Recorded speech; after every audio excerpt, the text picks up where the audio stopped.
Welcome back to Shaygan learning forum. और हम previous lecture में हम डिस्कस कर रहे थे hormonal regulation of female reproductive system, जिसमें हम 4 किस्म के हार्मोन डिस्कस कर रहे थे और वो थे gonadotropin releasing hormone, follicle stimulating hormone, luteinizing hormone, और हमने रिलीज़ करवाया था और इसे एस्ट्रोजन। और हम ये देख रहे थे कि ये किस तरह from the time of puberty onward पूरी लाइफ जो है फीमेल के रिप्रोडक्टिव साइकिल को either for the menstrual cycle either for the pregnancy किस तरह ये रेगुलेट करते हैं। तो हम पहुंचे थे एट द डे ऑफ 14। तो 14 डे पे जैसे ही 14 डे आएगा तो यहाँ पर हमने कहा था कि एस्ट्रोजन की क्वांटिटी बढ़ने की वजह से फॉलिकल जो है जिसमें ओवोसाइट जो है मैच्योर हो चुका है।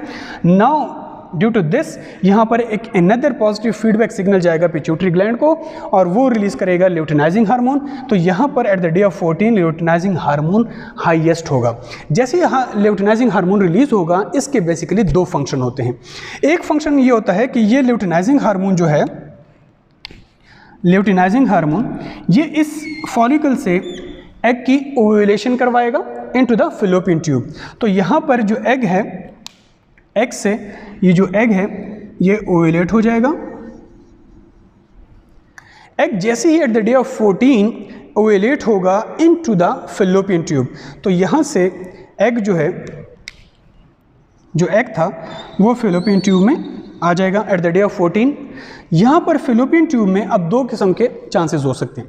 यहाँ पर क्या होता है कि फैलोपियन ट्यूब में जब एग ओव्यूलेट हो जाता है तो यहाँ पर बेसिकली ये स्पर्म के साथ मिलकर फर्टिलाइजेशन करता है और जाइगोट बना के यहाँ पर इम्प्लांट होगा।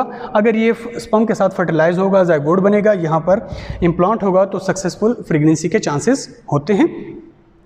और अगर यहाँ पर एग इसकी फर्टिलाइजेशन ना हो और ये एग जो है यहाँ पर आ जाए और एट द डे ऑफ 28 जो आगे सीक्वेंसेस हम बताएंगे तो ये एग जो है यहाँ पर एंडोमेट्रियल लाइनिंग जो है वो शेड हो जाती है और मेंस्ट्रुअल साइकिल हो जाता है। तो यहाँ पर 2 किस्म के फेजेस स्टार्ट होते हैं। अब होता क्या है कि जैसे ही आफ्टर द डे ऑफ 14 यहाँ पर ल्यूटिनाइजिंग हार्मोन ने क्या किया कि एक तो एग को ओव्यूलेट करवाया एट द डे ऑफ 14। दूसरा काम इसका ये होता है कि ये जो फॉलिकल है इसको कन्वर्ट कर देता है into the corpus luteum.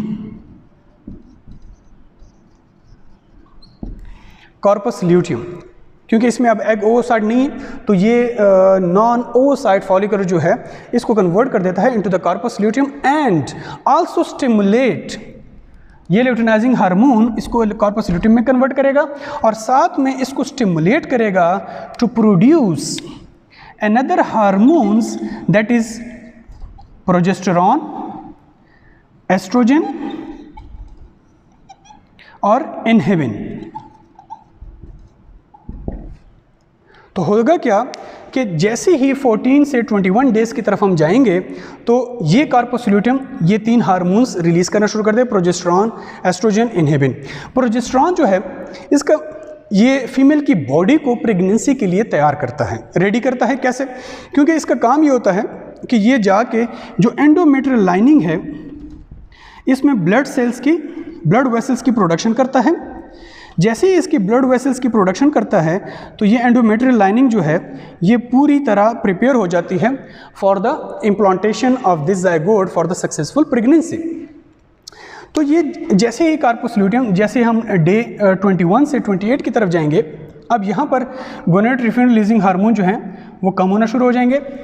Luteinizing hormone from 21 to 28 कम होना शुरू हो जाएगा।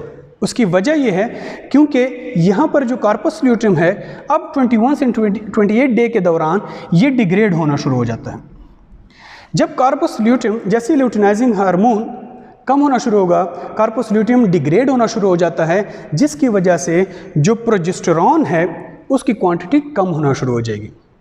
जैसे ही प्रोजेस्टेरॉन की क्वांटिटी कम होना शुरू हो जाएगी eight the day of 28 because of degradation of corpus luteum because of low secretion of luteinizing hormone, जैसे ही प्रोजेस्टेरॉन की क्वांटिटी कम होना शुरू हो जाएगी तो यहाँ पर जो मौजूद एंडोमेट्रियल लाइनिंग थी इट विल शेड ऑफ। जैसे ही ये एंडोमेट्रियल लाइनिंग यहाँ से शेड करेगी तो अगेन एक नया मेंस्ट्रुअल साइकिल जो है वो स्टार्ट हो जाएगा। तो यहाँ पर अगर डे ऑफ 14 जैसे अगर एग जो है वो एवुलेट हुआ था और फर्दर डेज में जैसे ही अगर स्पर्म इसके साथ फर्टिलाइज करेंगे, इसको जायगोट बनाएंगे, तो ये फर्दर प्रोसेस जो है जो प्रोजेस्टेरोन की वजह से अगर एंडोमेट्रियल लाइनिंग वहाँ पर प्रिपेयर हो चुकी थी, तो अगर ये यहाँ पर इम्प्लांट करेगा तो 28 डे के बाद फर्स्ट जो है मेंस्ट्रुअल साइकिल नहीं होगा, प्रेगनेंसी होगी, सक्सेसफुल प्रेगनेंसी को ये फॉलिकल स्टिमुलेटिंग हार्मोन प्रोजेस्टेरोन मिलके इसकी सक्सेसफुल प्रेगनेंसी की वजह बनेंगे।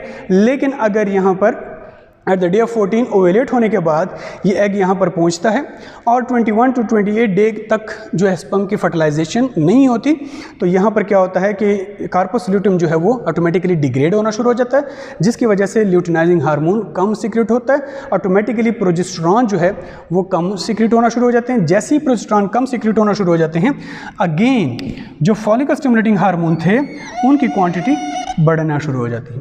जैसी क्वांटिटी बढ़ेगी, प्रोजेस्टेरोन कम होगा, ये एंडोमेट्रियल लाइनिंग जो है वो शेड होना शुरू हो जाती है and shedding of uterine endometrial lining is called new menstrual cycle. तो इस तरह from day 1 to day 14 and day 28 इस तरह जो है दो फेज़ मिलके फॉलिकुलर फेज़, ल्यूटेल फेज़ जो है from the first day of puberty till onward female के reproductive cycle for the menstrual cycle and pregnancy ये रेगुलेट कर रहे होते हैं।